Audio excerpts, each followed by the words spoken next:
What's going on, everybody? My name is Eli, and welcome back to my YouTube channel.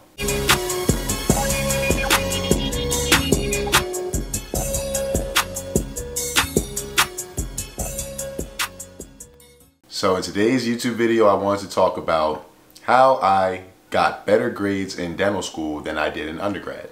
Before we get into the video, if you're new to the channel, my name is Eli. I'm a rising D2 at Boston University Henry M. Goldman School of Dental Medicine. On this channel, I make vlogs with my dental school journey, as well as videos with advice for pre-dental students that are looking to get to the next level. So if this channel is interesting to you, or someone that you know might be interested, please make sure you share and subscribe to the channel. Like the video, comment under the video. It all goes a long way. I really appreciate it. Now let's get into this. So for those of you who are new here and don't know too much about me, I went to the University of Maryland College Park for undergrad. I did a post-bac program at George Mason University, and I'm now a rising second-year dental student at Boston University. One of the most popular videos I did on my channel is how to get into dental school with a low GPA. I'm very transparent about the fact that I graduated undergrad with a 2.97 GPA, and my science GPA was probably around a 2.7. And I did a post-bac program, and then I came here to dental school. I will say, now that my first year is done, while I'm definitely not a 4.0 straight A student, I'm happy and I'm proud of my academic performance thus far at school. And when I say I'm happy and I'm proud, I mean no remediations, no failures, not even a C-.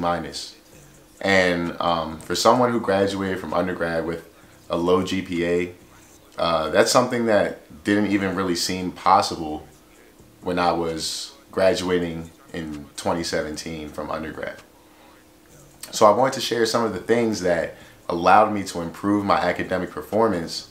And while you may not have done so great in undergrad and you finally made it to dental school, you may now be looking at how you're going to survive or how you're going to thrive while you're in dental school. So I just wanted to share a few tips on how I was able to improve my grades, handle the rigors of dental school, and still stay updated with doing YouTube. I feel like that's a question I get a lot as well, and I just wanted to put it all out there for you guys to see. So first things first, I say this in a lot of videos, I'll say it over and over again. Learn how to use a planner or some kind of organizer. I do not think there's any way that you can make it through dental school successfully without having a way to stay on top of all of the responsibilities you have.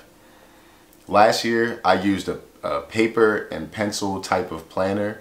If you look at my 10 or what's in my book bag video, you'll see the planner that I got is actually specific to dental school students, and I thought it was great. This year I'm going to move to an electronic planner that's in the same app as the notes that I take, as the app that I use to take notes at school.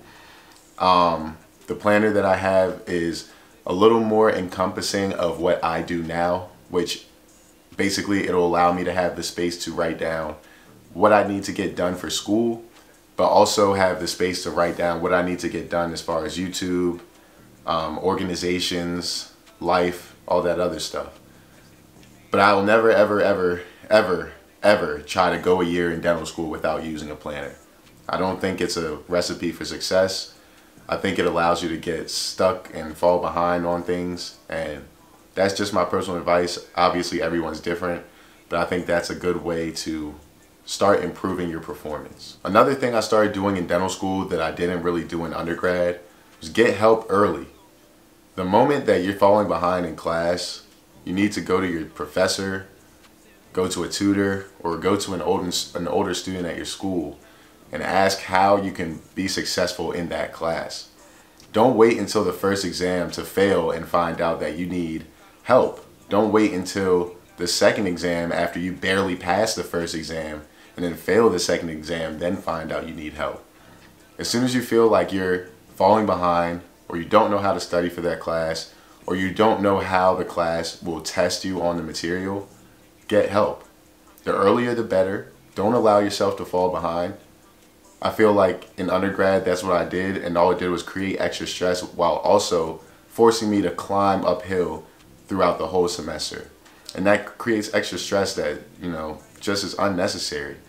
You don't want any extra stress when you're in dental school. School is stressful enough. So if you're falling behind in class, if you don't know how to study for the class, I would say best thing to do is go to your professor or go to an older student at the school, whoever you feel comfortable with, and ask them what's the proper way to prepare for said class.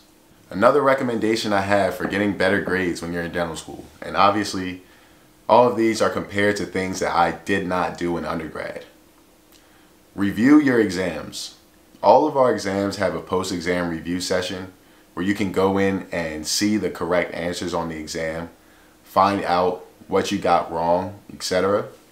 And I'm not gonna lie, even at the beginning of dental school, I didn't really find a purpose in them, especially because at my school, we're not graded on a cumulative type of exam schedule. We don't have a cumulative final. We literally take one exam, you're done with it, and you don't need that information anymore.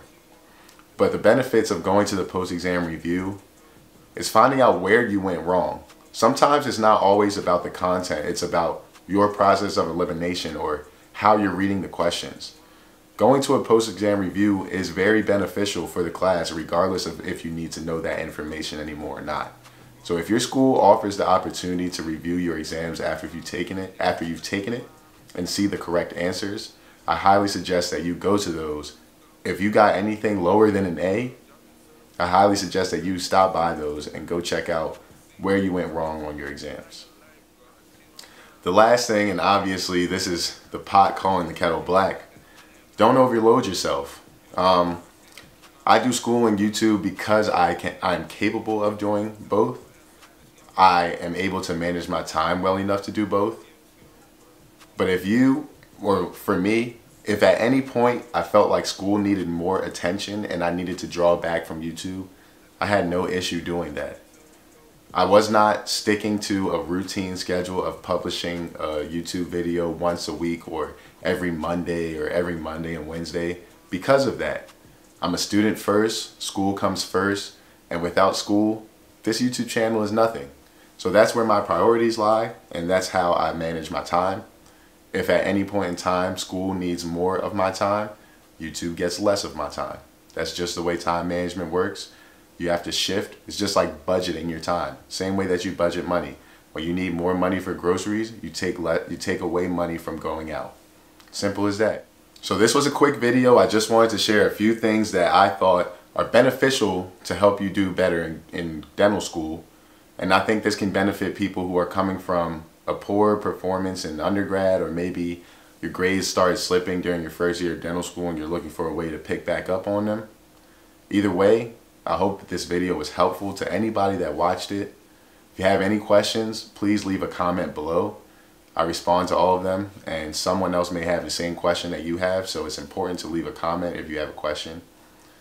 And aside from that, I'll see you guys in the next video. Peace.